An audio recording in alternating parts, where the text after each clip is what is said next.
Institución de la religión cristiana. Por Juan Calvino. Libro tercero. Capítulo 11. La justificación por la fe, definición nominal y real. Después de la fe y de las obras, hay que hablar de la justificación. Me parece que he explicado suficientemente más arriba que no les queda a los hombres sino un único refugio para alcanzar la salvación, a saber, la fe, puesto que por la ley son malditos. También me parece que ha expuesto convenientemente qué cosa es la fe, los beneficios y las gracias que Dios comunica por ella a los hombres, y los frutos que produce. Resumiendo, podemos decir que Jesucristo nos es presentado por la benignidad del Padre, que nosotros lo poseemos por la fe, y que participando de él recibimos una doble gracia. La primera, que reconciliados con Dios por la inocencia de Cristo, en lugar de tener en los cielos un juez que nos condene, tenemos un Padre clementísimo. La segunda, que somos santificados por su Espíritu, para que nos ejercitemos en la inocencia y en la pureza de vida. En cuanto a la regeneración, que es la segunda gracia, ya queda dicho cuanto me parece conveniente. El tema de la justificación ha sido tratado más ligeramente, porque convenía comprender primeramente que la fe no está ociosa ni sin producir buenas obras, bien que por ella sola alcanzamos la gratuita justicia por la misericordia de Dios, y asimismo era necesario comprender cuáles son las buenas obras de los santos, en las cuales se apoya una buena parte de la cuestión que tenemos que tratar. Ahora, pues, hemos de considerar por extenso este artículo de la justificación por la fe, e investigarlo de tal manera que lo tengamos presente como uno de los principales artículos de la religión cristiana, para que cada uno ponga el mayor cuidado posible en conocer la solución, porque si ante todas las cosas no comprende el hombre en qué estima le tiene Dios, encontrándose sin fundamento alguno en que apoyar su salvación, carece igualmente de fundamento sobre el cual asegurar su religión y el culto que debe a Dios. Pero la necesidad de comprender esta materia se verá mejor con el conocimiento de la misma. 3 definiciones fundamentales. Y para que no tropecernos desde el primer paso, como sucedería si comenzásemos a disputar sobre una cosa incierta y desconocida, conviene que primeramente declaremos lo que quieren decir expresiones como el hombre es justificado delante de Dios, que es justificado por la fe o por las obras. Se dice que es justificado delante de Dios el que es reputado por justo delante del juicio divino y acepto a su justicia, porque como Dios abomina la iniquidad, el pecador no puede hallar gracia en su presencia en cuanto es pecador, y mientras es tenido por tal. Por ello, donde quiera que hay pecado, allí se muestra la ira y el castigo de Dios. Así pues, se llama justificado aquel que no es tenido por pecador, sino por justo, y con este título aparece delante del tribunal de Dios, ante el cual todos los pecadores son confundidos y no se atreven a comparecer, como cuando un hombre inocente es acusado ante un juez justo. Después de ser juzgado conforme a su inocencia, se dice que el juez lo justificó. Del mismo modo diremos que es justificado delante de Dios el hombre que, separado del número de los pecadores, tiene a Dios como testigo de su justicia y encuentra en él aprobación. De este modo diremos de un hombre que es justificado por las obras, cuando en su vida hay tal pureza y santidad que merece el título de justicia delante del tribunal de Dios, o bien, que él con la integridad de sus obras puede responder y satisfacer al juicio de Dios. Al contrario, será justificado por la fe aquel que, excluido de la justicia de las obras, alcanza la justicia de la fe, revestido con la cual se presenta ante la majestad divina, no como pecador sino como justo. De esta manera afirmamos nosotros en resumen que nuestra justificación es la aceptación con que Dios nos recibe en su gracia y nos tiene por justos, y decimos que consiste en la remisión de los pecados y en la imputación de la justicia de Cristo. Testimonios de la Escritura sobre el significado corriente de la palabra justificar.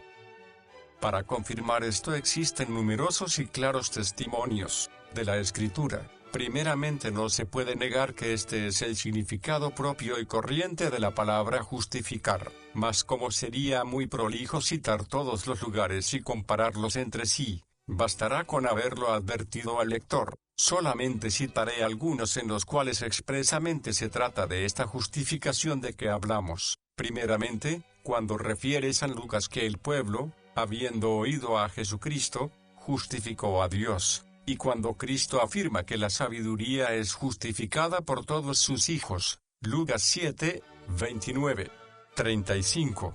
Esto no quiere decir que los hombres dieron justicia a Dios, puesto que siempre permanece entera y perfecta en él, aunque todo el mundo se esfuerce y haga cuanto puede por quitársela, ni tampoco quiere decir que los hombres puedan hacer justa la doctrina de la salvación, la cual tiene esto por sí misma. Ambas expresiones significan tanto como si se dijera que aquellos de quienes se habla allí atribuyeron a Dios y a su doctrina la gloria y el honor que merecían. Por el contrario, cuando Cristo reprocha a los fariseos que se justificaban a sí mismos, Lucas 1, 6, 15, no quiere decir que ellos adquirían justicia con sus obras, sino que ambiciosamente procuraban ser tenidos por justos, siendo así que estaban vacíos de toda justicia. Esto lo entenderán mucho mejor los que conocieren la lengua hebrea, la cual con el nombre de pecador o malhechor designa, no solamente a los que se sienten culpables,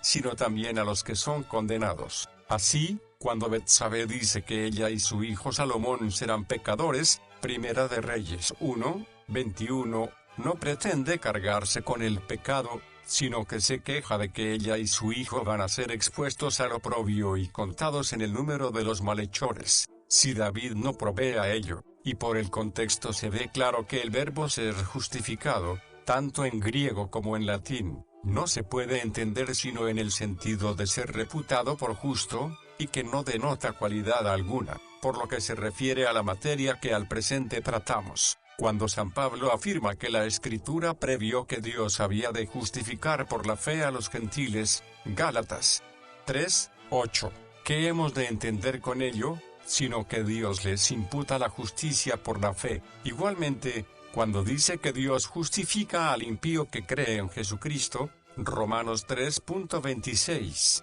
¿qué sentido puede ofrecer esto? Sino que Dios libra por medio de la fe a los pecadores de la condenación que su impiedad merecía, y aún más claramente se expresa en la conclusión, cuando exclama, ¿quién acusará a los escogidos de Dios?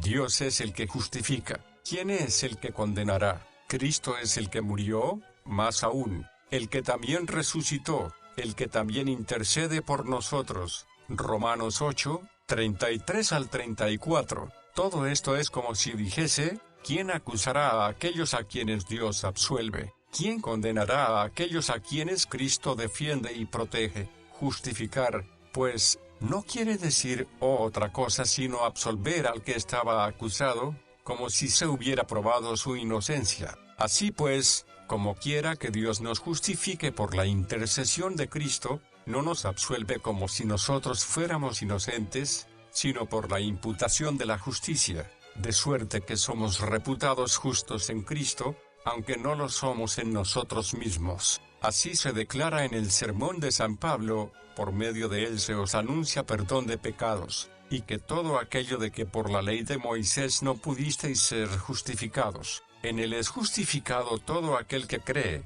Hechos de los Apóstoles 13, 38 al 39. ¿No veis cómo después de la remisión de los pecados se pone la justificación como aclaración? ¿No veis claramente cómo se toma por absolución? ¿No veis cómo la justificación no es imputada a las obras de la ley? ¿No veis cómo es un puro beneficio de Jesucristo? ¿No veis cómo se alcanza por la fe? ¿No veis, en fin, cómo es interpuesta la satisfacción de Cristo? Cuando el apóstol afirma que somos justificados de nuestros pecados por él, del mismo modo, cuando se dice que el publicano descendió a su casa justificado, Lucas 18, 14, no podemos decir que alcanzara la justicia por ningún mérito de sus obras. Lo que se afirma es que él, después de alcanzar el perdón de sus pecados, fue tenido por justo delante de Dios. Fue, por tanto, justo, no por la aprobación de sus obras, sino por la gratuita absolución que Dios le dispensó. Y así es muy acertada la sentencia de San Ambrosio cuando llama a la confesión de los pecados nuestra legítima justificación.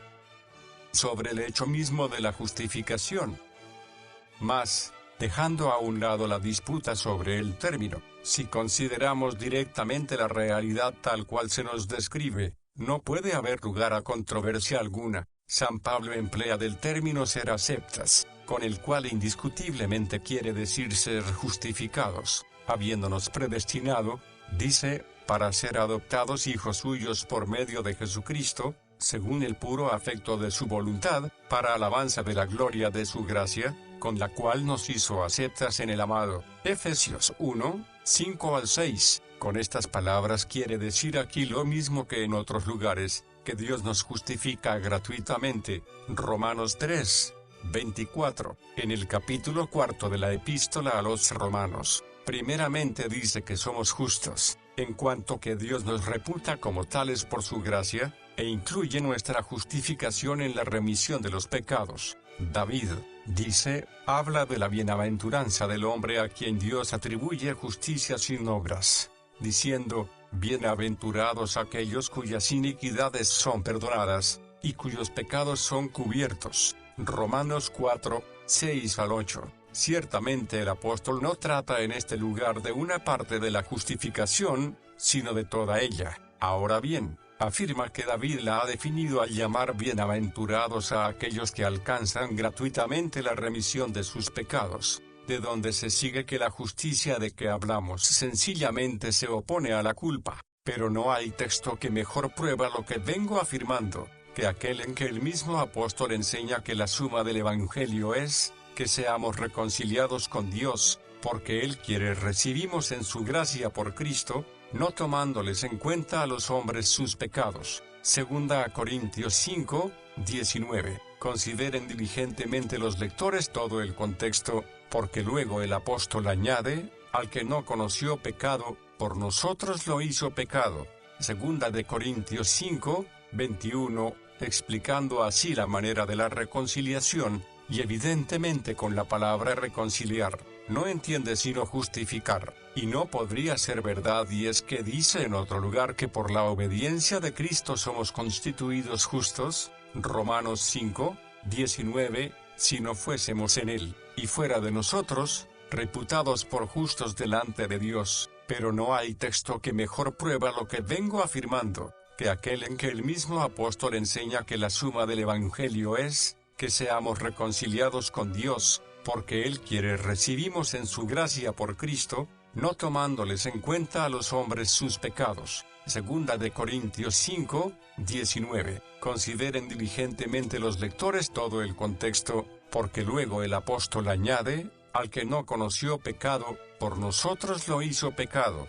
Segunda de Corintios 5, 21, explicando así la manera de la reconciliación, y evidentemente con la palabra reconciliar, no entiende sino justificar, y no podría ser verdad y es que dice en otro lugar que por la obediencia de Cristo somos constituidos justos, Romanos 5, 19, si no fuésemos en Él, y fuera de nosotros, reputados por justos delante de Dios.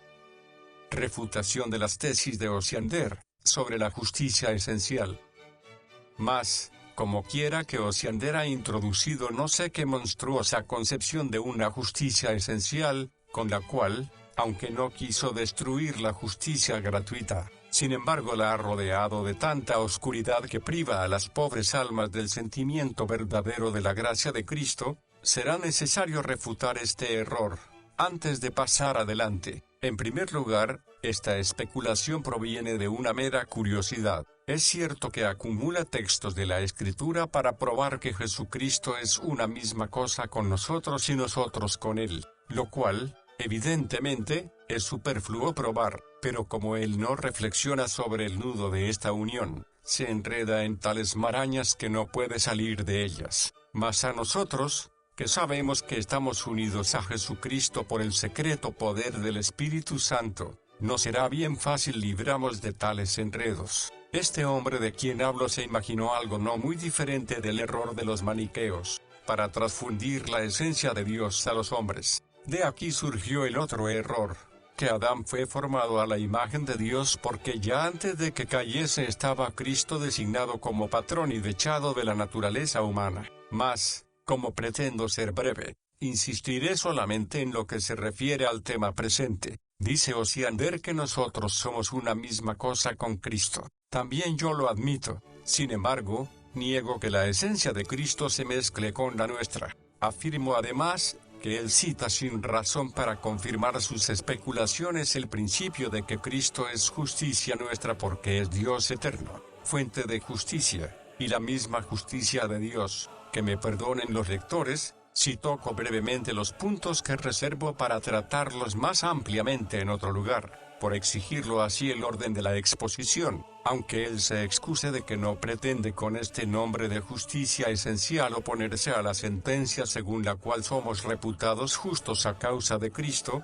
Sin embargo, con ello da bien claramente a entender que, no contento con la justicia que Cristo nos consiguió con la obediencia y el sacrificio de su muerte, se imagina que nosotros somos sustancialmente justos en Dios, tanto por esencia como por una cualidad infusa. Y esta es la razón por la que con tanta vehemencia defiende que no solamente Cristo, sino también el Padre y el Espíritu Santo habitan en nosotros. También yo admito que esto es así, y sin embargo insisto en que él lo pervierte adrede para su propósito, porque hay que distinguir perfectamente la manera de habitar, a saber, que el Padre y el Espíritu Santo están en Cristo, y como toda la plenitud de la divinidad habita en él, también nosotros en él poseemos a Dios enteramente. Por lo tanto, todo lo que dice del Padre y del Espíritu Santo de un lado, y por otro de Cristo, no pretende otra cosa sino separar a la gente sencilla de Cristo. Además de esto ha introducido una mezcla sustancial, por la cual Dios, transfundiéndose en nosotros, nos hace una parte de sí mismo, porque Él tiene como cosa de ningún valor que seamos unidos con Cristo por la virtud del Espíritu Santo, para que sea nuestra cabeza y nosotros sus miembros, sino que quiere que su esencia se mezcle con la nuestra, pero, sobre todo, al mantener que la justicia que nosotros poseemos es la del Padre y del Espíritu Santo, según su divinidad, descubre más claramente su pensamiento, a saber, que no somos justificados por la sola gracia del mediador, y que la justicia no nos es ofrecida simple y plenamente en su persona, sino que somos hechos partícipes de la justicia divina cuando Dios se hace esencialmente una cosa con nosotros. Osiander da definiciones erróneas de la justificación y de sus relaciones con la regeneración y la santificación. Si él dijera solamente que Cristo al justificamos se hace nuestro por una unión esencial, y que no solamente en cuanto hombre es nuestra cabeza, sino también que la esencia de su naturaleza divina se derrama sobre nosotros, se alimentaría de sus fantasías, que tanto deleite le causan, con menor daño, e incluso puede que este desvarío se dejara pasar sin disputar mayormente por él, mas como el principio del que él parte es como la jibia, que arroja su propia sangre, negra como la tinta, para enturbiar el agua y ocultar la multitud de sus colas. Si no queremos que conscientemente nos sea arrebatada de las manos aquella justicia que únicamente puede inspirarnos confianza para gloriamos de nuestra salvación, debemos resistir valientemente a tal ilusión. En toda esta controversia, Osiander con las palabras justicia y justificar entiende dos cosas. Según él, ser justificados no es solamente ser reconciliados con Dios, en cuanto que Él gratuitamente perdona nuestros pecados, sino que significa además ser realmente hechos justos de tal manera que la justicia sea, no la gratuita imputación, sino la santidad e integridad inspiradas por la esencia de Dios que reside en nosotros. Niega también firmemente que Jesucristo, en cuanto sacerdote nuestro y en cuanto que destruyendo los pecados nos reconcilió con el Padre, sea nuestra justicia, sino que afirma que este título le conviene en cuanto es Dios eterno y es vida, para probarlo primero, o sea, que Dios nos justifica, no solamente perdonándonos nuestros pecados, sino también regenerándonos. Pregunta si Dios deja a aquellos a quienes justifica, tal cual son por su naturaleza sin cambiados absolutamente en cuanto a sus vicios, o no. La respuesta es bien fácil. Así como Cristo no puede ser dividido en dos partes, de la misma manera la justicia y la santificación son inseparables, y las recibimos juntamente en Él. Por tanto, todos aquellos a quienes Dios recibe en su gracia, son revestidos a la vez del espíritu de adopción, y con la virtud de la misma reformados a su imagen. Mas si la claridad del sol no puede ser separada de su calor, vamos a decir por ello que la tierra es calentada con la luz e iluminada con su calor. No se podría aplicar a la materia que traemos entre manos una comparación más apta y propia que esta. El sol hace fértil con su calor a la tierra y la ilumina con sus rayos. Entre ambas cosas hay una unión recíproca e inseparable, y sin embargo, la razón no permite que lo que es propio de cada una de estas cosas se atribuya a la otra. Semejante es el absurdo que se comete al confundir las dos gracias distintas, y que Osiander quiere metemos a la fuerza, porque en virtud de que Dios renueva a todos aquellos que gratuitamente acepta por justos, y los pone en el camino en que puedan vivir con toda santidad y justicia, Osiander confunde el don de la regeneración con esta gratuita aceptación, y porfía que ambos dones no son sino uno mismo. Sin embargo, la Escritura, aunque los junta, diferencia el uno del otro, para que mejor veamos la variedad de las gracias de Dios, porque no en vano dice San Pablo que Cristo nos ha sido dado como justificación y santificación, 1 Corintios 1:30, y todas las veces que le exhortamos a la santidad y pureza de vida nos da como razón la salvación que nos ha sido adquirida. El amor de Dios y la bondad de Cristo, claramente nos demuestra que una cosa es ser justificados y otra ser hechos nuevas criaturas. Cuando se pone a citar la Escritura, corrompe todos los textos que aduce, interpreta el texto de San Pablo, al que no obra, sino cree en aquel que justifica al impío. Su fe le es contada por justicia. Romanos 4:5. Entendiendo que Dios muda los corazones y la vida para hacer a los fieles justos, y, en resumen, con la misma temeridad pervierte todo ese capítulo 4 de la carta a los romanos, y lo mismo hace con el texto que poco antes cité. ¿Quién acusará a los escogidos de Dios? Dios es el que justifica. Romanos 8:33, como si el apóstol dijera que ellos son realmente justos. Sin embargo, bien claro se ve que San Pablo habla simplemente de la culpa y del perdón de la misma, y que el sentido depende de la antítesis u oposición. Por tanto, Osiander, tanto en las razones que alega como en los textos de la Escritura que aduce, deja ver lo vano de sus argumentos, ni tiene más peso lo que dice acerca de la palabra justicia, que la fe se le imputó a Abraham a justicia después que, aceptando a Cristo, que es la justicia de Dios y el mismo Dios, había caminado y vivido justamente. Aquí se ve que él indebidamente compone una cosa imperfecta con dos perfectas e íntegras, porque la justicia de Abraham de que allí se habla, no se extiende a toda su vida, sino que el Espíritu Santo quiere atestiguar que, aunque Abraham haya estado dotado de virtudes admirables, y al perseverar en ellas las haya aumentado cada día más, no obstante no agradó a Dios por otra razón que porque recibió por la fe la gracia que le fue ofrecida en la promesa, de donde se sigue que en la justificación no hay lugar alguno para las obras, como lo prueba muy bien San Pablo con el ejemplo de Abraham. Del sentido de la ley que nos justifica.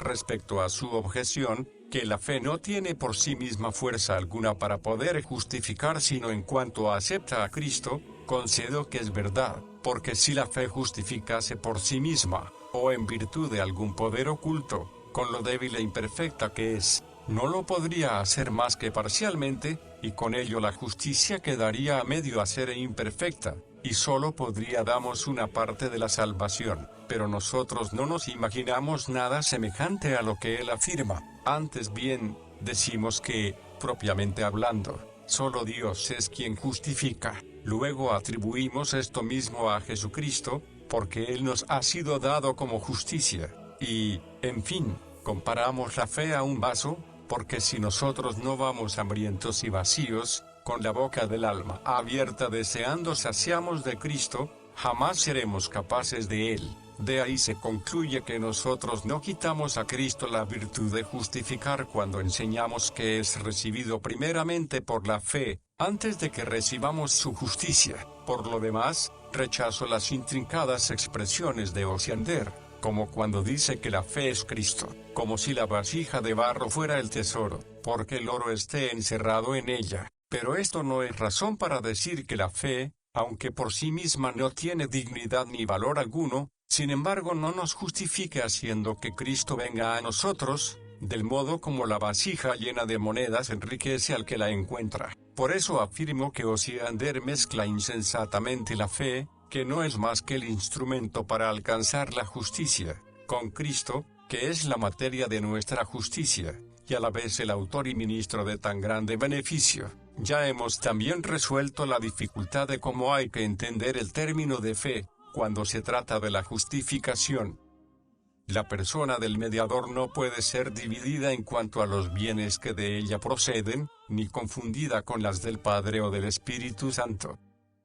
Pero incluso se equivoca al tratar de la manera de recibir a Cristo. Según él, la palabra interna es recibida por medio de la palabra externa, y esto lo hace para apartarnos todo lo posible de la persona del mediador, quien con su sacrificio intercede por nosotros, y así llevamos a su divinidad externa. Por nuestra parte no dividimos a Cristo, decimos que es él mismo el que reconciliándonos en su carne con el Padre nos justificó, y el que es Verbo eterno de Dios. Pero la opinión de Osiander es que Jesucristo, siendo Dios y hombre, ha sido hecho nuestra justicia en cuanto es Dios, y no en cuanto hombre. Evidentemente, si esto es propio de la divinidad, no convendrá de modo propio a Cristo, sino igualmente al Padre y al Espíritu Santo, puesto que es la misma la justicia de uno que la de los otros dos. Además, no sería correcto decir que lo que ha existido naturalmente desde toda la eternidad, ha sido hecho, mas,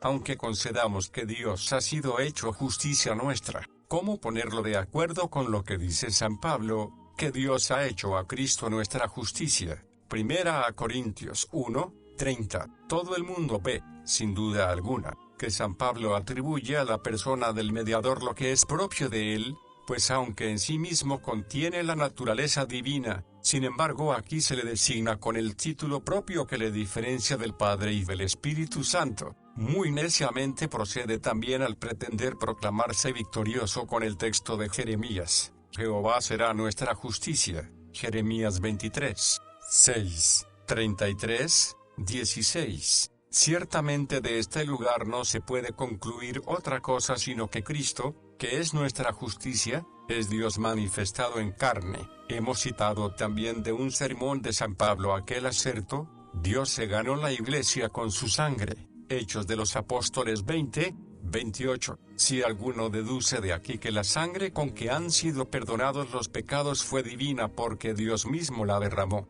y que ha sido de la misma naturaleza de Dios, ¿quién podrá tolerar un error tan enorme? Sin embargo, Osiander, con esta sutileza tan pueril, cree que lo ha ganado todo, yergue la cresta, y llena con semejantes disparates infinidad de páginas, cuando la solución de este pasaje, bien clara y sencilla, es que Jehová, cuando se hubiere convertido en retoño de David, como expresamente lo hace notar el profeta, será la justicia de los fieles, y esto en el mismo sentido en que Isaías dice hablando en la persona del Padre: por su conocimiento justificará mi siervo justo a muchos. Isaías 53:11. Notemos que estas palabras las dice el Padre, el cual atribuye al Hijo el oficio de justificar, y añade como razón que es justo, y que constituye como medio de hacerla, la doctrina por la que Jesucristo es conocido.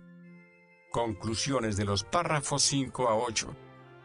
De aquí concluyo que Jesucristo fue hecho justicia nuestra al revestirse de la forma de siervo. En segundo lugar, que nos justifica en cuanto obedeció a Dios su Padre, y por tanto, que no nos comunica este beneficio en cuanto Dios, sino según la dispensación que le fue encargada, porque, aunque solo Dios sea la fuente de la justicia, y no haya otro medio de ser justos que participando de él, sin embargo, como por una desdichada desgracia quedamos apartados de su justicia, necesitamos acudir a un remedio inferior, que Cristo nos justifique con la virtud y poder de su muerte y resurrección.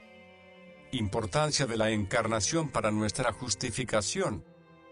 Si replica Osiander que la obra de la justificación excede a toda facultad puramente humana y que no hay hombre que pueda llevarla a cabo, lo admito, pero si de ahí quiere concluir que es necesario atribuirla a la naturaleza divina, afirmo que se engaña lastimosamente, porque, aunque Cristo no hubiera podido limpiar nuestra alma con su sangre, ni aplacar al Padre con su sacrificio, ni absolvernos de la culpa, ni, finalmente, ejercer el oficio de sacerdote de no ser verdadero Dios, por no ser suficientes todas las fuerzas humanas para echar sobre sí una carga tan pesada, sin embargo, es evidente que Él realizó todas estas cosas en cuanto hombre, porque si nos preguntamos cómo hemos sido justificados, responde San Pablo, por la obediencia de Cristo, Romanos 5, 19. Ahora bien, ¿cómo obedeció? Sino revistiéndose de la forma de siervo, de donde concluimos que la justicia nos ha sido otorgada en su carne. Asimismo,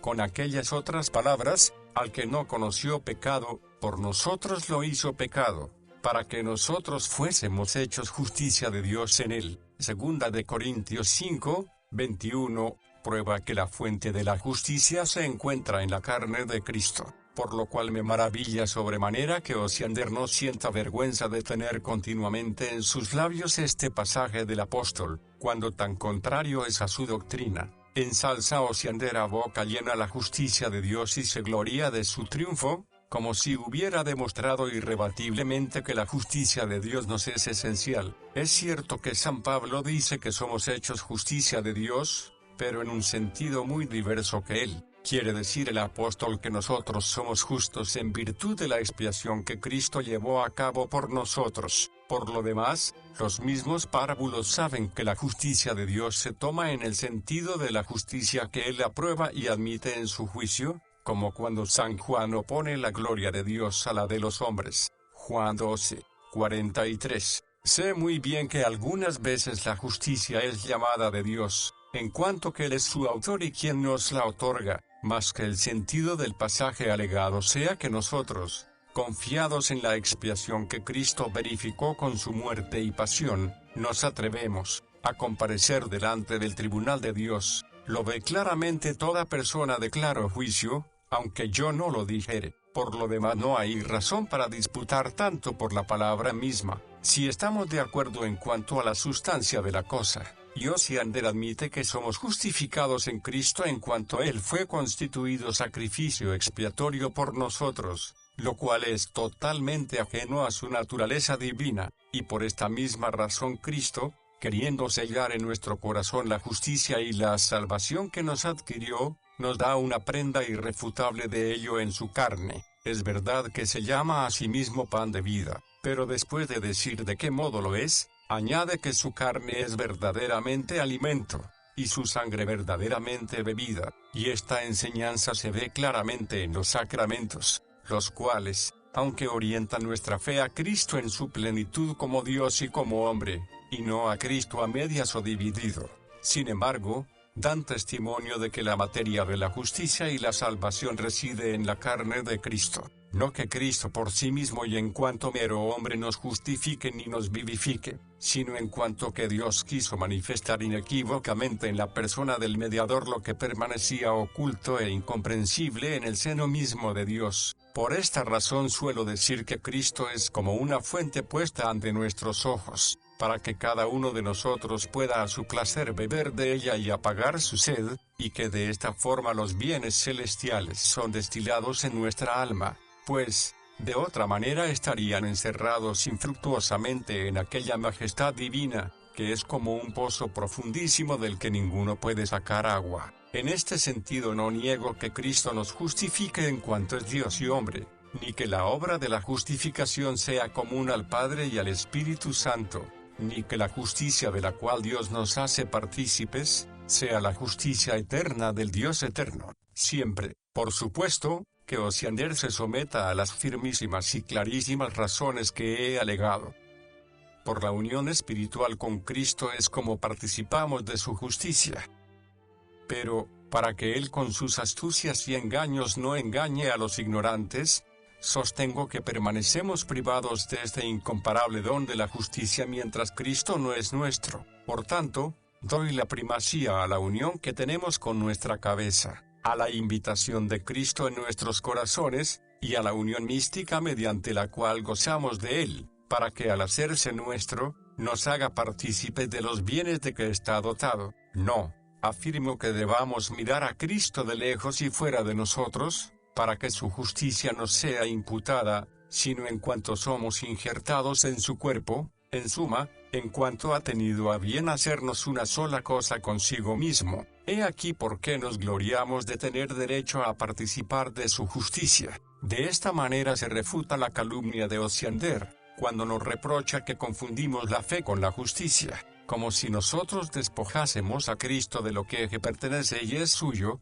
al decir que por la fe vamos a Él vacíos y hambrientos para dejar que su gracia obre en nosotros, y saciarnos de lo que solo Él posee. En cambio Osiander, al menospreciar esta unión espiritual, insiste en una mezcla grosera de Cristo con sus fieles, que ya hemos rechazado, y por esto condena y llama zwinglianos a todos aquellos que se niegan a suscribir su fantasía de una justicia esencial, porque, según él, no admiten que Jesucristo es comido sustancialmente en la cena. Por lo que a mí hace, tengo a mucha honra y gloria ser injuriado por un hombre tan presuntuoso y fatuo, aunque no me hace la guerra solamente a mí, sino también a hombres excelentes, que han tratado puramente la Escritura, según todo el mundo lo reconoce, y a los cuales él debería honrar con toda modestia. Personalmente nada me importa, puesto que no trato de un asunto particular, por eso me empleo en él tanto más sinceramente,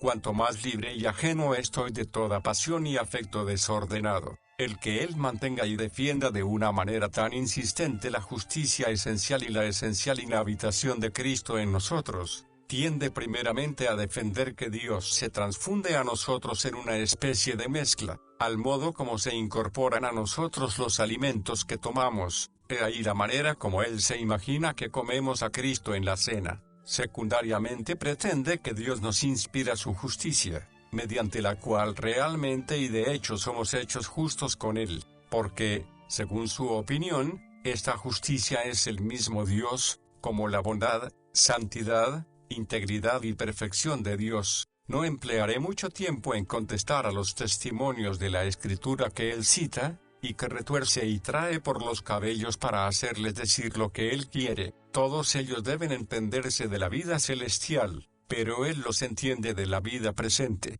San Pedro dice que tenemos preciosas y grandísimas promesas para llegar por ellas a ser partícipes de la naturaleza divina. Segunda de Pedro 1:4, como si ya ahora fuésemos cuales el Evangelio promete que seremos en la última venida de Cristo. Por el contrario, San Juan nos advierte que entonces veremos a Dios como es, porque seremos semejantes a Él. 1 Juan 3:2. Solamente he querido proponer a los lectores una pequeña muestra de los desvaríos de este hombre, para que se hagan cargo de que renuncio a refutarlos, no porque sea una tarea difícil, sino porque es enojoso perder el tiempo en cosas superfluas.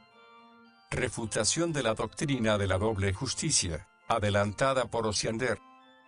Sin embargo, mayor veneno se encierra aún en el segundo artículo, en el que se dice que somos justos juntamente con Dios. Me parece haber probado suficientemente que, aunque esta doctrina no fuera tan pestilente, como quiera que es tan sin jugo y débil, daría consigo mismo en tierra, y los fieles y personas sensatas no harían caso alguno de ella. Sin embargo, es una impiedad intolerable querer destruir la confianza de nuestra salvación bajo el pretexto de la doble justicia, que este demente ha querido forjar, y queremos hacer caminar por las nubes para apartarnos de la tranquilidad de nuestra conciencia, que se apoya en la muerte de Jesucristo, impidiéndonos invocar a Dios con ánimo tranquilo y sosegado. Se burla Osiander de los que dicen que la palabra justificar se toma del lenguaje común de los tribunales y las audiencias, en los que se emplea como sinónimo de absolver, porque, según él,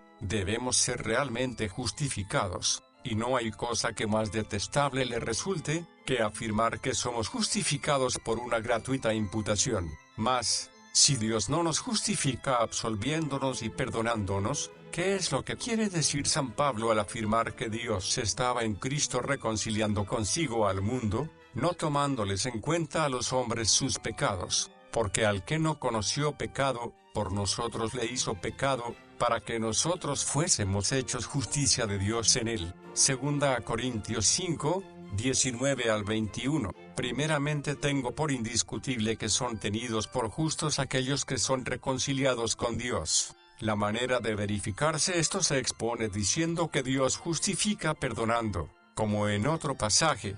Justificación se opone a acusación, oposición que claramente demuestra cómo el término justificar se toma del modo corriente de expresarse en los tribunales, por lo cual, no quiere decir sino que Dios, cuando le place, nos absuelve, como juez nuestro que es. Ciertamente, cualquier persona de sano juicio medianamente ejercitada en la lengua hebrea, verá que tal expresión está tomada de ahí, y cuál es su alcance verdadero. Que me responda también Osiander, cuando San Pablo dice que David describe la justicia de la fe sin obras con estas palabras: bienaventurados aquellos cuyas iniquidades son perdonadas. Romanos 4, 7, Salmos 32, 1 al 2, da con ello una definición perfecta y total, o simplemente parcial e imperfecta. Evidentemente el apóstol no cita al profeta como testigo de que una parte de nuestra justicia consiste en la remisión de los pecados, o que concurre y ayuda a la justificación del hombre.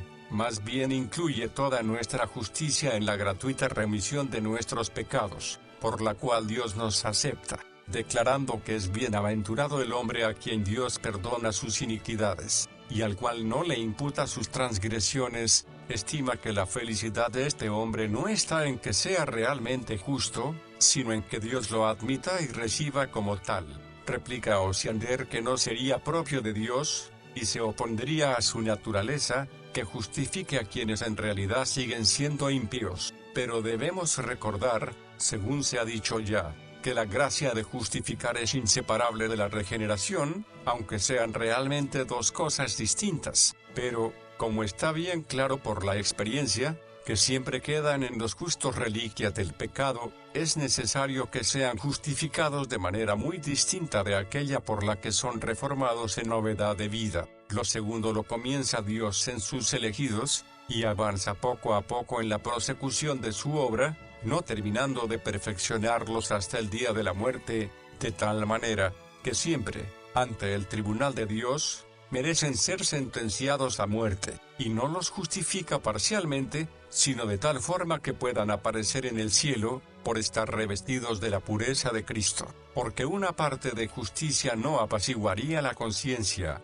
mientras no estuviéremos seguros de que agradamos a Dios, en cuanto que somos justos delante de Él absolutamente. De ahí se sigue que se pervierte totalmente y se destruye la doctrina de la justificación, cuando el entendimiento se queda en dudas, cuando la confianza de la salvación se tambalea, cuando se ponen estorbos y obstáculos a la libre y franca invocación a Dios, y, sobre todo, cuando al reposo y la tranquilidad no se añade un gozo espiritual. Y esta es la razón de por qué San Pablo argumenta de las cosas contrarias para demostrar que la herencia no proviene de la ley, porque si ello fuera así, la fe resultaría vana. Romanos 4, 14, Gálatas 3, 18, ya que si dependiese de las obras carecería de todo valor, puesto que ni el más santo hallaría en ella de qué gloriarse. Esta diferencia entre justificar y regenerar, que Osiander confunde lamentablemente llamándolas la doble justicia, la describe admirablemente San Pablo, hablando de la justicia real o actual, a la que Osiander llama justicia esencial, exclama entre gemidos: miserable de mí, ¿quién me librará de este cuerpo de muerte? Romanos 7, 24. Mas, acogiéndose a la justicia que se funda en la sola misericordia de Dios, con ánimo esforzado desprecia la vida, la muerte, las afrentas, el hambre, la espada, y todas las cosas del mundo. ¿Quién acusará a los escogidos de Dios? Dios es el que justifica. por lo cual estoy seguro de que nada nos podrá separar del amor de Dios, que es en Cristo Jesús. Romanos 8, 33 y 38 y 39. Claramente afirma que está dotado de una justicia que basta perfectamente para la salvación delante de Dios, de tal manera que aquella mísera servidumbre, por cuya causa poco antes había deplorado su suerte, en nada suprime la confianza de gloriarse ni le sirve de impedimento alguno para conseguir su intento. Esta diversidad es bien conocida y familiar a todos los santos que gimen bajo el gran peso de sus iniquidades, y mientras no dejan de sentir una confianza triunfal, con la que superan todos sus temores y salen de cualquier duda, en cuanto a lo que objeta Osiander, que esto no es cosa propia de la naturaleza divina, el mismo argumento se vuelve en contra suya, porque aunque él reviste a los santos con una doble justicia, como un forro, sin embargo se ve obligado a confesar que nadie puede agradar a Dios sin la remisión de los pecados. Si esto es verdad, necesariamente tendrá que conceder, por lo menos, que somos reputados justos en la proporción y medida en que Dios nos acepta, aunque realmente no somos tales. ¿Hasta qué punto ha de extender el pecador esta gratuita aceptación, en virtud de la cual es tenido por justo sin serlo? Evidentemente, permanecerá indeciso, sin saber a qué lado inclinarse, ya que no puede tomar tanta justicia como necesita para estar seguro de su salvación. Menos mal que este presuntuoso, que querría dictar leyes al mismo Dios, no es árbitro ni juez en esta causa. A pesar de todo, permanece firme la afirmación de David: serás reconocido justo en tu palabra, y tenido por puro en tu juicio. Salmos 51, 5. Qué grande arrogancia condenar al que es juez supremo, cuando él gratuitamente absuelve, como si no le fuese lícito hacer lo que él mismo ha declarado: tendré misericordia del que tendré misericordia, y seré clemente para con el que seré clemente. Éxodo 33, 19. Y sin embargo, la intercesión de Moisés, a la que Dios respondió así, no pretendía que perdonase a ninguno en particular, sino a todos por igual, ya que todos eran culpables. Por lo demás, nosotros afirmamos que Dios entierra los pecados de aquellos a quienes Él justifica, y la razón es que aborrece el pecado y no puede amar sino a aquellos a quienes Él declara justos. Mas es una admirable manera de justificar que los pecadores, al quedar cubiertos con la justicia de Cristo, no sientan ya horror del castigo que merecen, y precisamente condenándose a sí mismos, sean justificados fuera de ellos mismos. Cristo es para nosotros justicia en tanto que mediador, y no por consideración a su sola naturaleza divina. Los lectores, sin embargo, han de estar muy sobre aviso para descubrir el gran misterio que Osiander se ufana de no querer encubrir, después de haber ampliamente disertado acerca de cómo no alcanzamos favor ante Dios por la sola imputación de la justicia de Cristo, dando como razón que sería imposible que Dios tuviese por justos a aquellos que no lo son. Me sirvo de sus mismas palabras. Al fin concluye que Jesucristo no nos ha sido dado como justicia respecto a su naturaleza divina, y que si bien esta justicia no es posible hallarla más que en la persona del mediador, sin embargo no le compete en cuanto hombre, sino en cuanto es Dios. Al expresarse de esta manera ya no entreteje su acuerdo con la doble justicia como antes lo hacía, simplemente priva a la naturaleza humana de Cristo del oficio y la virtud de justificar. Será muy oportuno exponer la razón con la que prueba su opinión. San Pablo, en el lugar antes citado, dice que Jesucristo nos ha sido hecho sabiduría, 1 Corintios 1, 30. Según Osiander, esto no compete más que al Verbo eterno, y de aquí concluye que Cristo en cuanto hombre no es nuestra justicia. A esto respondo que de Hijo unigénito de Dios ha sido siempre su sabiduría, pero que San Pablo le atribuye este título en otro sentido, en cuanto que después de revestirse de nuestra carne humana, todos los tesoros de la sabiduría y de la ciencia están escondidos en él. Colosenses 2, 3. Así que él nos manifestó lo que tenía en su Padre, y por eso lo que dice San Pablo no se refiere a la esencia del Hijo de Dios, sino a nuestro uso. y se aplica perfectamente a la naturaleza de Cristo, porque aunque la luz resplandecía en las tinieblas antes de que Él se revistiese de nuestra carne, sin embargo era una luz escondida hasta que Cristo mismo, Sol de justicia, se manifestó en la naturaleza humana, y por esto se llama a sí mismo luz del mundo.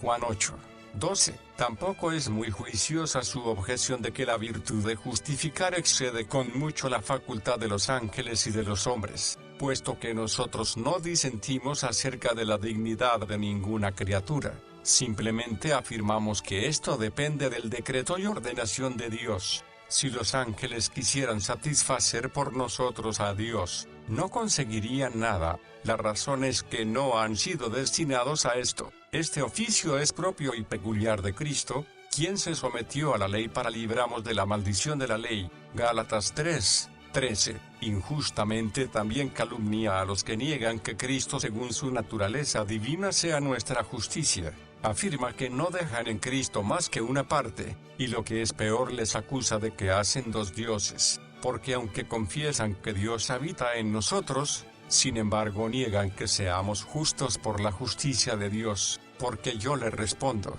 que si bien llamamos a Cristo autor de la vida, en cuanto se ofreció a la muerte para destruir al que tenía su imperio, Hebreos 2:14, no por eso le privamos del honor que se le debe en cuanto es Dios encarnado. Simplemente nos limitamos a distinguir de qué manera la justicia de Dios llega a nosotros, para que podamos disfrutar de ella, en lo cual, Osiander ha tropezado a lo tonto. No negamos que lo que nos es dado manifiestamente en Cristo dimane de la gracia y virtud oculta de Dios, ni nuestra controversia tiene tampoco como razón de ser que neguemos que la justicia que Cristo nos da sea justicia de Dios y proceda de Él. Lo que de continuo e insistentemente afirmamos es que no podemos alcanzar justicia y vida sino en la muerte y resurrección de Cristo. Paso por alto el cúmulo de textos de la Escritura con que desvergonzada y neciamente molesta a los lectores. Según él, donde quiera que en la Escritura se hace mención de la justicia hay que entender la justicia esencial, así por ejemplo, cuando acomoda a su propósito lo que tantas veces repite David en sus salmos, que tenga a bien Dios socorrerle según su justicia. ¿Qué fundamento hay aquí, pregunto yo, para probar que tenemos la misma sustancia de Dios? Ni tiene más fuerza lo que aduce, que con toda propiedad y razón es llamada justicia aquella que nos incita a obrar rectamente, de que Dios es el que produce en nosotros el querer y el operar. Filipenses 2:13, concluye que no tenemos más justicia que la de Dios, pero nosotros no negamos que Dios nos reforme por su Espíritu en santidad de vida y en justicia. El problema radica en si esto lo hace Dios inmediatamente por sí mismo, o bien por medio de su Hijo, en el cual ha depositado toda la plenitud de su Espíritu, para socorrer con su abundancia la necesidad de sus miembros. Además, aunque la justicia dimane y caiga sobre nosotros de la oculta fuente de la divinidad, aún así no se sigue que Cristo, quien por causa nuestra se santificó a sí mismo, Juan 17:19, en carne, no sea nuestra justicia sino según su divinidad. No tiene mayor valor su aserto de que el mismo Cristo ha sido justo por la justicia divina, porque si la voluntad del Padre no le hubiera movido, no hubiera cumplido el deber que le había asignado, aunque en otro lugar se dice que todos los méritos de Cristo dimanan de la pura benevolencia de Dios, como arroyos de su fuente. Sin embargo, ello no tiene importancia para confirmar la fantasía con que Osiander deslumbra sus ojos y los de la gente sencilla e ignorante,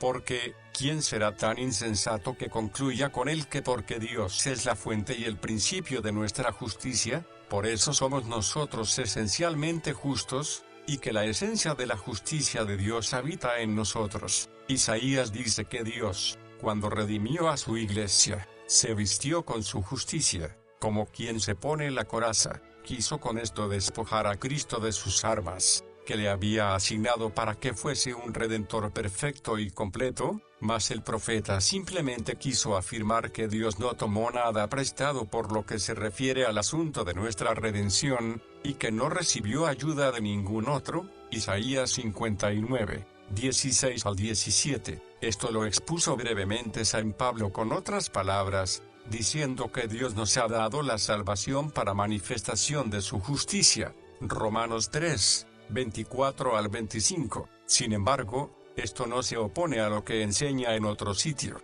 que somos justos por la obediencia de un hombre. Romanos 5, 19. En conclusión, todo el que mezcle dos justicias, a fin de que las almas infelices no descansen en la pura y única misericordia de Dios, pone a Cristo una corona de espinas para burlarse de él. Impugnación de los sofismas de los teólogos romanos.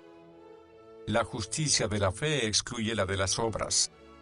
Sin embargo, como la mayor parte de los hombres se imagina una fe compuesta de fe y de obras, mostremos, antes de seguir adelante, que la justicia de la fe difiere de la justicia de las obras, que si se establece una, por fuerza se destruye la otra. El apóstol confiesa que cuantas cosas eran para él ganancia, las estimó como pérdida por amor de Cristo a fin de ser hallado en él, no teniendo su propia justicia, que es por la ley, sino la que es de Dios por la fe. Filipenses 3, 7 al 9. Vemos como en este lugar el apóstol establece una comparación entre dos cosas contrarias, y muestra cómo el que quiere alcanzar la justicia de Cristo no ha de hacer caso alguno de su propia justicia. Por eso dice en otro lugar que la causa de la ruina de los judíos fue que ignorando la justicia de Dios, y procurando establecer la suya propia, no se sujetaron a la justicia de Dios.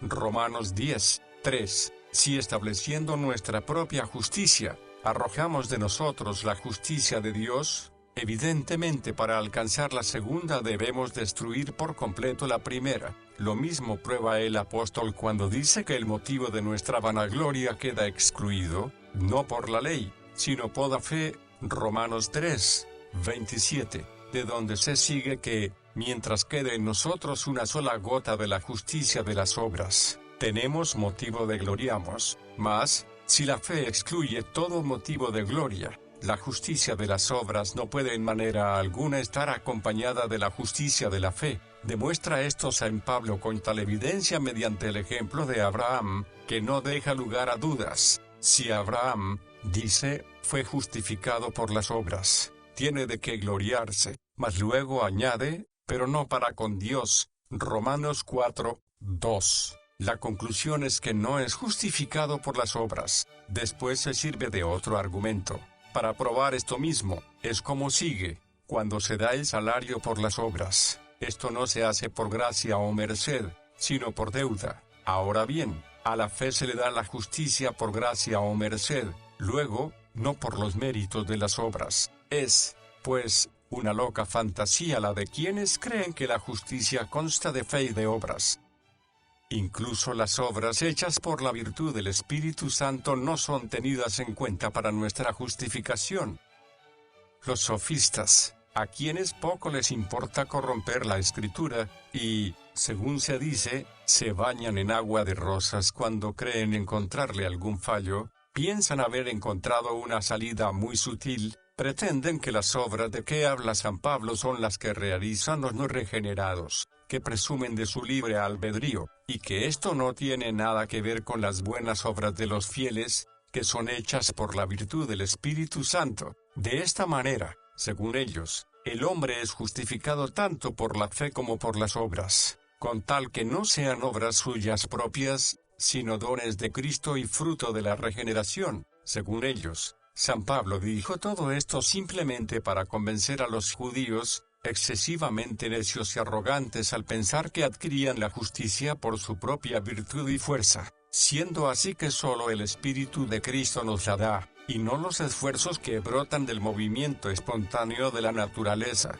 Mas no consideran que en otro lugar, al oponer San Pablo la justicia de la ley a la del Evangelio, excluye todas las obras. Sea cual sea el título con que se las quiera presentar, él enseña que la justicia de la ley es que alcance la salvación el que hiciere lo que la ley manda. En cambio, la justicia de la fe es creer que Jesucristo ha muerto y resucitado. Gálatas 3, 11 al 12, Romanos 10, 5.9. Además, luego veremos que la santificación y la justicia son beneficios y mercedes de Dios diferentes. de donde se sigue que cuando se atribuye a la fe la virtud de justificar, ni siquiera las obras espirituales se tienen en cuenta. Más aún, al decir San Pablo que Abraham no tiene de qué gloriarse delante de Dios, porque no es justo por las obras, no limita esto a una apariencia o un brillo de virtud, ni a la presunción que Abraham hubiera tenido de su libre albedrío, sino que, aunque la vida de este santo patriarca haya sido espiritual y casi angélica, sin embargo los méritos de sus obras no bastan para poder con ellos alcanzar justicia delante de Dios. Los escolásticos dan de la fe y de la gracia definiciones erróneas.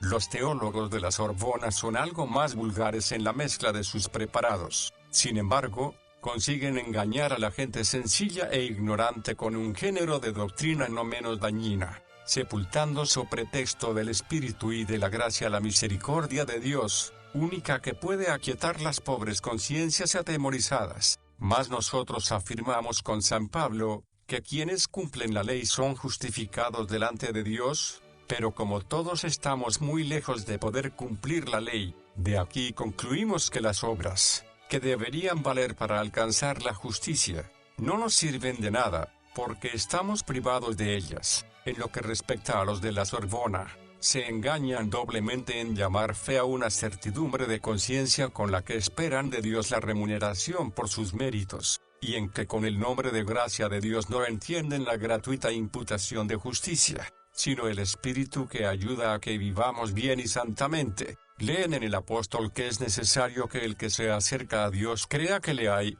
y que es galardonador de los que le buscan, Hebreos 11, 6, pero no consideran cuál es el modo de buscarlo, que se engañan con el término de gracia se ve bien claro por sus mismos escritos. El maestro de las sentencias expone la justicia que tenemos por Cristo de dos maneras. Primeramente dice, la muerte de Cristo nos justifica en cuanto engendra la caridad en nuestros corazones, por la cual somos hechos justos. En segundo lugar, que por ella se da muerte al pecado, por el cual el diablo nos tenía cautivos, de tal manera que ya no tiene motivo para condenarnos. Por consiguiente, él considera principalmente, por lo que hace a la materia de la justificación, la gracia de Dios, en cuanto por la virtud del Espíritu Santo somos encaminados a obrar rectamente. Sin duda quiso seguir la opinión de San Agustín, pero lo hace de lejos, e incluso se aparta notablemente de él. En efecto,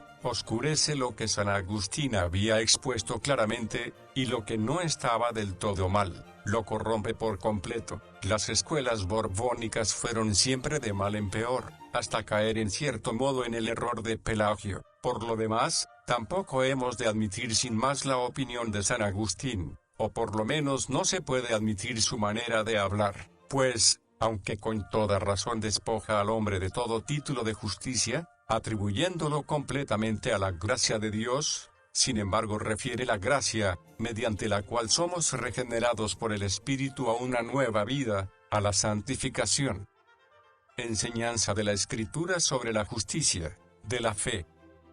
Ahora bien, la Escritura, cuando habla de la justicia de la fe, nos lleva por un camino muy diferente. Ella nos enseña que, desentendiéndonos de nuestras obras, pongamos únicamente nuestros ojos en la misericordia de Dios y en la perfección de Cristo. El orden de la justificación que en ella aparece es, primeramente Dios tiene a bien por su pura y gratuita bondad de recibir al pecador desde el principio, no teniendo en cuenta en el hombre cosa alguna por la cual haya de sentirse movido a misericordia hacia él, sino únicamente su miseria, puesto que lo ve totalmente desnudo y vacío de toda buena obra, y por eso el motivo para hacerle bien lo encuentra exclusivamente en sí mismo. Después toca al pecador con el sentimiento de su bondad, para que desconfiando de sí mismo y de todas sus obras, confíe toda su salvación a su misericordia. Tal es el sentimiento de la fe, por el cual el pecador entra en posesión de su salvación,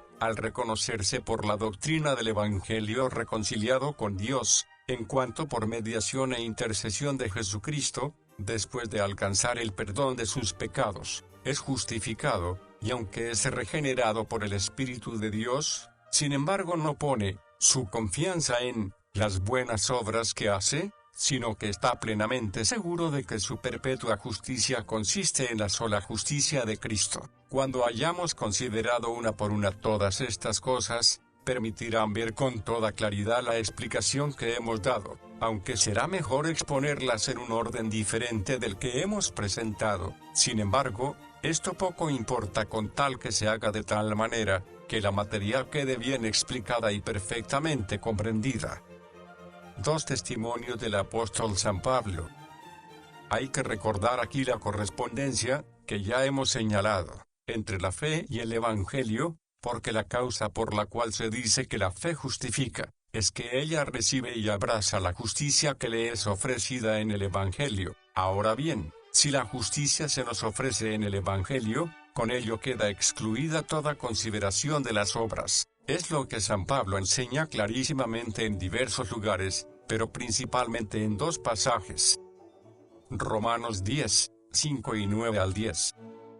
Porque en la epístola a los romanos, comparando la ley con el Evangelio, habla de esta manera: de la justicia que es por la ley Moisés escribe así: el hombre que haga estas cosas, vivirá por ellas. Pero la justicia que es por la fe dice así: si confesares con tu boca que Jesús es el Señor, y creyeres en tu corazón que Dios le levantó de los muertos, serás salvo. Romanos 10, 5.9. Aquí vemos cómo él establece una diferencia entre la ley y el Evangelio, en cuanto que la ley atribuye la justicia a las obras. En cambio el Evangelio la da gratuitamente sin consideración alguna a las mismas. Ciertamente es un texto admirable, que puede desembarazarnos de muchas dudas y dificultades, si entendemos que la justicia que se nos da en el Evangelio está libre de las condiciones de la ley. Por esta razón opone tantas veces como cosas contrarias la promesa de la ley. Si la herencia, dice, es por la ley, ya no es por la promesa. Gálatas 3, 18, y el resto del capítulo se refiere a este propósito. Es cierto que la ley también tiene sus promesas, por tanto es necesario que en las promesas del Evangelio haya algo distinto y diferente, si no queremos decir que la comparación no es apta. ¿Y qué puede ser ello sino que las promesas del Evangelio son gratuitas y que se fundan exclusivamente en la misericordia de Dios, mientras que las promesas legales dependen, como condición, de las obras? Y no hay por qué arguir que San Pablo ha querido simplemente reprobar la justicia que los hombres presumen de llevar ante Dios, adquirida por sus fuerzas naturales y su libre albedrío, puesto que San Pablo, sin hacer excepción alguna, declara que la ley no adelanta nada mandando, porque no hay quien la cumpla, y ello no solamente entre la gente corriente, sino también entre los más perfectos. Romanos 8, 3. Ciertamente, el amor es el punto principal de la ley, puesto que el Espíritu de Dios nos forma e induce a él. ¿Por qué, entonces, no alcanzamos justicia por este amor, sino porque es tan débil e imperfecto, aun en los mismos santos, que por sí mismo no merece ser tenido en ninguna estima? Gálatas 3, 11 al 12. El segundo texto es, que por la ley ninguno se justifica para con Dios. Es evidente, porque el justo por la fe vivirá, y la ley no es de fe, sino que dice, el que hiciere estas cosas vivirá por ellas. Gálatas 3, 11 al 12. Si fuese de otra manera, ¿cómo valdría el argumento? Sin tener ante todo por indiscutible que las obras no se deben tener en cuenta, sino que deben ser dejadas a un lado, San Pablo dice que la ley es cosa distinta de la fe, porque la razón que aduce es que para su justicia se requieren obras. Luego, de ahí se sigue que no se requieren las obras cuando el hombre es justificado por la fe. Bien claro se ve por la oposición entre estas dos cosas, que quien es justificado por la fe, es justificado sin mérito alguno de obras, y aún independientemente del mismo, porque la fe recibe la justicia que el Evangelio presenta, y el Evangelio difiere de la ley en que no subordina la justicia a las obras, sino que la pone únicamente en la misericordia de Dios. Semejante es el argumento del apóstol en la epístola a los romanos, cuando dice que Abraham no tiene de qué gloriarse, porque la fe le fue imputada a justicia. Romanos 4, 2. Y luego añade en confirmación de esto, que la fe tiene lugar cuando no hay obras a las que se les deba salario alguno. Al que obra, dice, no se le cuenta el salario como gracia, sino como deuda. Mas al que no obra, su fe le es contada por justicia. Romanos 4, 4 al 5. Lo que sigue poco después tiende también al mismo propósito, que alcanzamos la herencia por la fe, para que entendamos que la alcanzamos por gracia. Romanos 4, 16. De donde concluye que la herencia celestial se nos da gratuitamente, porque la conseguimos por la fe. ¿Cuál es la razón de esto? Sino que la fe, sin necesidad de las obras, se apoya toda ella en la sola misericordia de Dios. No hay duda que en este mismo sentido dice en otro lugar, ahora, aparte de la ley, se ha manifestado la justicia de Dios, testificada por la ley y por los profetas. Romanos 3, 21. Porque al excluir la ley, quiere decir que no somos ayudados por nuestros méritos ni alcanzamos justicia por nuestras buenas obras, sino que nos presentamos vacíos a recibirla. Somos justificados por la sola fe. Ya pueden ver los lectores con qué ecuanimidad y justicia discuten los actuales sofistas nuestra doctrina de que el hombre es justificado por la sola fe. No se atreven a negar que el hombre es justificado por la fe, pues ven que la Escritura así lo afirma tantas veces, pero como la palabra sola no se halla nunca en la Escritura, no pueden sufrir que nosotros la añadamos. Mas, ¿qué responderán a estas palabras, con las que San Pablo prueba que la justicia no es por la fe, sino que es gratuita? ¿Qué tiene que ver lo gratuito con las obras? ¿Cómo podrán desentenderse de lo que el mismo apóstol afirma en otro lugar? En el Evangelio la justicia de Dios se revela, Romanos 1, 17. Si la justicia se revela en el Evangelio, ciertamente que no se revela a trozos, ni a medias, sino perfecta e íntegra. Por tanto, la ley nada tiene que ver con ella, y su tergiversación no solo es falsa, sino también ridícula, al decir que añadimos por nuestra cuenta la partícula sola. Es que al quitar toda virtud a las obras, ¿no la atribuye exclusivamente a la fe? ¿Qué quieren decir? Pregunto. Expresiones como estas, que la justicia se manifiesta sin la ley, que el hombre es gratuitamente justificado sin las obras de la ley. Romanos 3, 21, 24. Incluso las obras morales son excluidas de la justificación.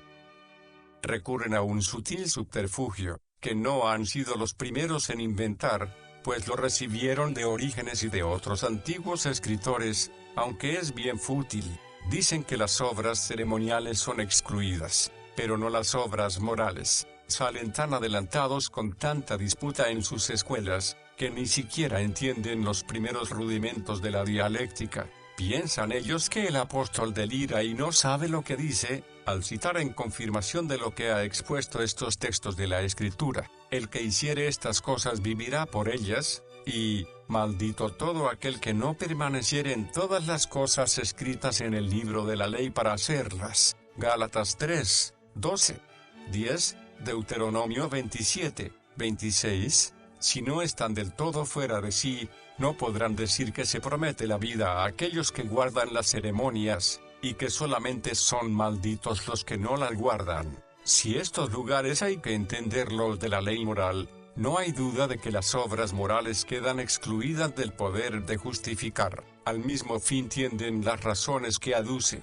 cuando dice, por medio de las leyes el conocimiento del pecado, Romanos 3, 20, luego la justicia no lo es, la ley produce ira, Romanos 4, 15, luego no aporta la justicia, la ley no puede asegurar las conciencias, Romanos 5, 1 al 2, luego tampoco puede dar la justicia, la fe es imputada a la justicia, luego la justicia no es el salario de las obras, sino que se da gratuitamente, Romanos 4, 4 al 5, por la fe somos justificados, por eso todo motivo de jactancia queda disipado, Romanos 3, 27, si la ley pudiese damos vida, la justicia procedería verdaderamente de la ley, mas la Escritura lo encerró todo bajo pecado, para que la promesa que es por la fe en Jesucristo fuese dada a los creyentes. Gálatas 3, 22. Repliquen ahora, Si se atreven, que todo esto se dice de las ceremonias, y no de las obras morales,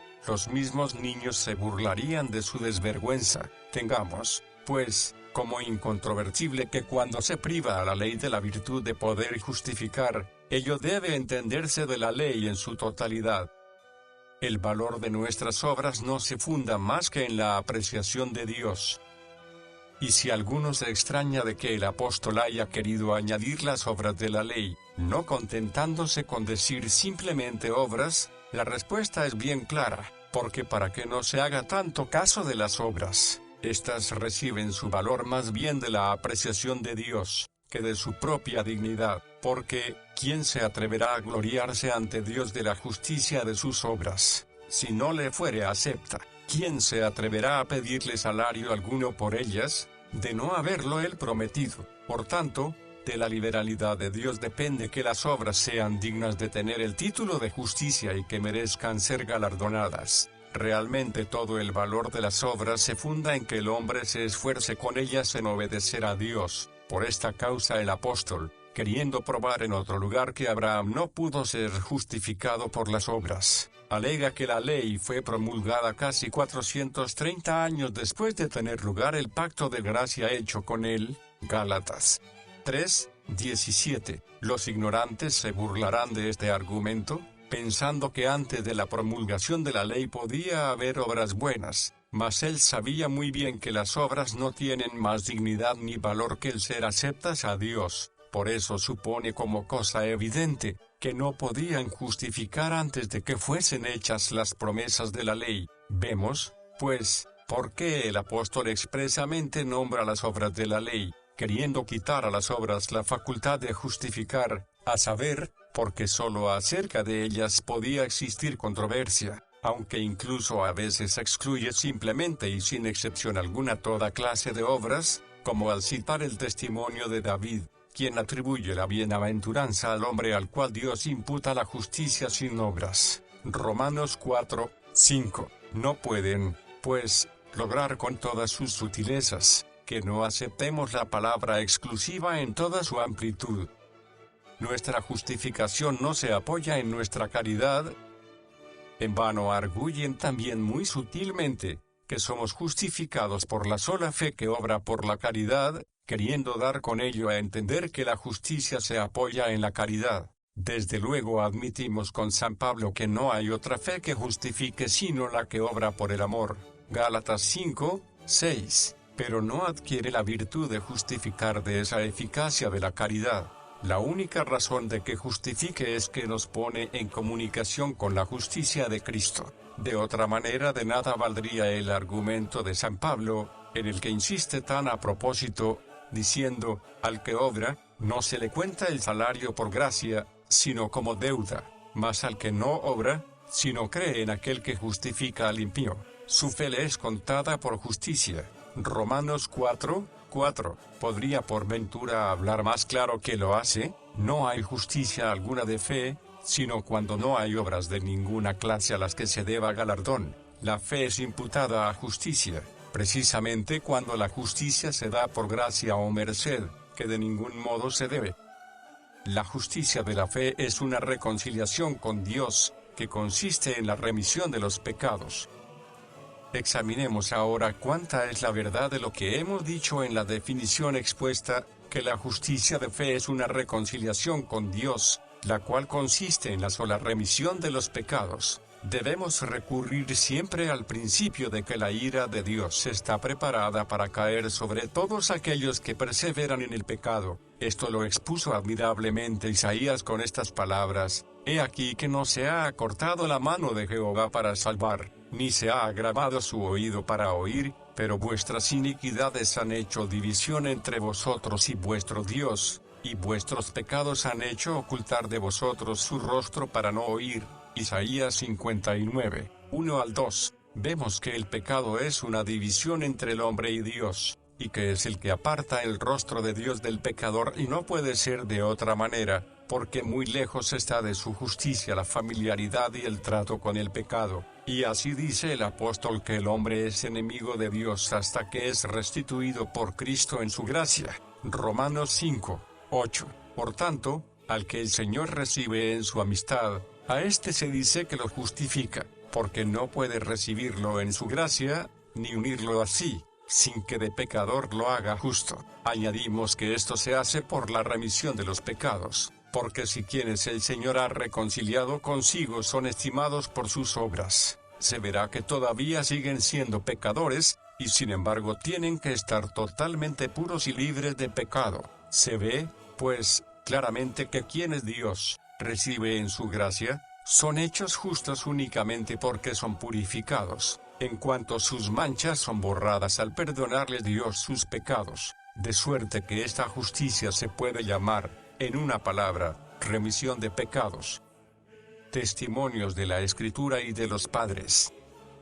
Lo uno y lo otro se ve muy claro en las citadas palabras de San Pablo, que Dios estaba en Cristo reconciliando consigo al mundo, no tomándoles en cuenta a los hombres sus pecados, y nos encargó a nosotros la palabra de reconciliación, y luego añade el resumen de su embajada: al que no conoció pecado, por nosotros lo hizo pecado, para que nosotros fuésemos hechos justicia de Dios en él. Segunda de Corintios 5, 19 al 20. En este lugar pone indiferentemente justicia y reconciliación, a fin de damos a entender que lo uno encierra y contiene en sí al otro recíprocamente. La manera de alcanzar esta justicia nos la enseña cuando dice que consiste en que Dios no nos impute nuestros pecados. Por tanto, que nadie dude ya en adelante del modo como Dios nos justifica, puesto que San Pablo dice expresamente que se realiza en cuanto el Señor nos reconcilia consigo, no imputándonos nuestros pecados. Y en la epístola a los Romanos prueba también con el testimonio de David,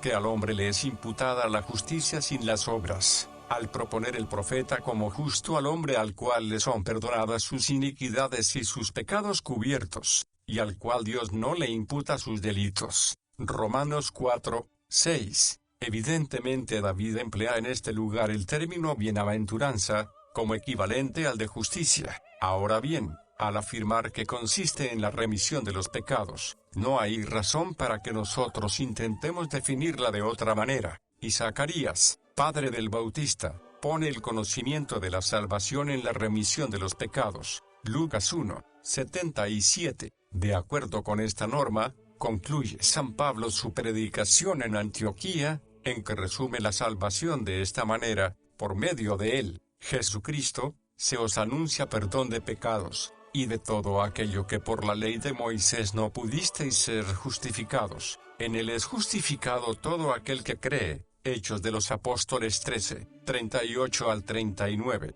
De tal manera junta el apóstol la remisión con la justicia, que demuestra que son una misma cosa, con toda razón. Por lo tanto, argumenta que es gratuita la justicia que alcanzamos de la bondad de Dios. No debe extrañar esta manera de expresarse, como si se tratara de algo nuevo, cuando afirmamos que los fieles son justos delante de Dios, no por sus obras, sino por gratuita aceptación, ya que la Escritura lo hace muy corrientemente, e incluso los doctores antiguos lo emplean a veces. Así, San Agustín dice: la justicia de los santos mientras viven en este mundo, más consiste en la remisión de los pecados, que en la perfección de las virtudes, con lo cual están de acuerdo estas admirables sentencias de San Bernardo: no pecar es justicia de Dios, mas la justicia del hombre es la indulgencia y perdón que alcanza de Dios. Y antes había afirmado que Cristo nos es justicia,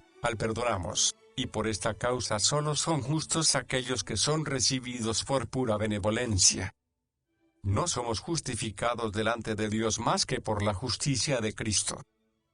De aquí se sigue también que solo por la intercesión de la justicia de Cristo alcanzamos ser justificados ante Dios, lo cual es tanto como si dijéramos que el hombre no es justificado en sí mismo, sino porque le es comunicada por imputación la justicia de Cristo, lo cual merece que se considere muy atenta y detenidamente, porque de este modo se destruye aquella vana fantasía, según la cual el hombre es justificado por la fe en cuanto por ella recibe el Espíritu de Dios, con el cual es hecho justo. Esto es tan contrario a la doctrina expuesta, que jamás podrá estar de acuerdo con ella. En efecto, No hay duda alguna de que quien debe buscar la justicia fuera de sí mismo, se encuentra desnudo de su propia justicia. Y esto lo afirma con toda claridad el apóstol al escribir que al que no conoció pecado, por nosotros lo hizo pecado, para que nosotros fuésemos hechos justicia de Dios en él. Segunda de Corintios 5, 21. No vemos cómo el apóstol coloca nuestra justicia, no en nosotros, sino en Cristo, y que no nos pertenece a nosotros, sino en cuanto participamos de Cristo, porque en él poseemos todas sus riquezas. No va contra esto lo que dice en otro lugar. Condenó al pecado en la carne, para que la justicia de la ley se cumpliese en nosotros. Romanos 8, 3 al 4. Con estas palabras no se refiere sino al cumplimiento que alcanzamos por la imputación, porque el Señor nos comunica su justicia de tal forma que de un modo admirable nos transfiere y hace recaer sobre nosotros su poder, en cuanto a lo que toca al juicio de Dios, y que no otra cosa ha querido decir se ve manifiestamente por la sentencia que poco antes había expuesto, como por la desobediencia de un hombre los muchos fueron constituidos pecadores, así también por la obediencia de uno, los muchos serán constituidos justos. Romanos 5, 19. ¿Qué otra cosa significa colocar nuestra justicia en la obediencia de Cristo, sino afirmar que solo por Él somos tenidos por justos, en cuanto que la obediencia de Cristo es tenida por nuestra, y es recibida en paga, como si fuese nuestra? Por ello me parece que San Ambrosio ha tomado admirablemente como ejemplo de esta justificación la bendición de Jacob, así como Jacob por sí mismo no mereció la primogenitura, y solo la consiguió ocultándose bajo la persona de su hermano, y poniéndose sus vestidos, que desprendían un grato olor, se acercó a su padre para recibir en provecho propio la bendición de otro. Igualmente es necesario que nos ocultemos bajo la admirable pureza de Cristo, nuestro hermano primogénito, para conseguir testimonio de justicia ante la consideración de nuestro Padre Celestial. He aquí las palabras de San Ambrosio. Que Isaac percibiera el olor celestial de los vestidos puede ser que quiera decir que no somos justificados por obras, sino por fe, porque la flaqueza de la carne es impedimento a las obras, mas la claridad de la fe, que merece el perdón de los pecados, hará sombra al error de las obras. Ciertamente, es esto gran verdad, porque para comparecer delante de Dios, nuestro bien y salvación, es menester que despidamos aquel suavísimo perfume que de él se desprende, y que nuestros vicios sean cubiertos y sepultados con su perfección.